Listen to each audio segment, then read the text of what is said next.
ગુજરાતના વલસાડ જિલ્લાના બગોત ડુંગરી ગામમાં એક એવું મંદિર આવેલું છે જ્યાં કોઈ દેવી દેવતાની નહીં પરંતુ માછલીના હાડકાની પૂજા કરવામાં આવે છે। તેથી જ આ મંદિર મત્સ્ય માતાજીના મંદિર તરીકે ઓળખાય છે। આ મંદિરનો ઇતિહાસ 300 વર્ષ જૂનો છે, જેને પ્રભુ ટંડેલ નામની વ્યક્તિએ બનાવ્યું હતું।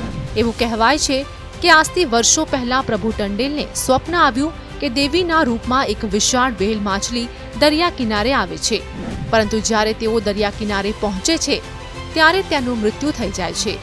બાદમાં સવારે જ્યારે ગ્રામજનો સાથે તેઓ સ્વપ્નમાં આવેલી જગ્યાએ પહોંચે છે ત્યારે ખરેખર એક મોટી માછલી મૃત હાલતમાં પડી હતી। ત્યારબાદ પ્રભુ ટંડેલે દરિયા કિનારે જ વ્હેલ માછલીને જમીનમાં દાટી દીધી હતી। જ્યારે મંદિરનું નિર્માણ કાર્ય પૂર્ણ થયું ત્યારે તેણે ત્યાંથી વ્હેલના હાડકાં કાઢીને મંદિરમાં રાખ્યા।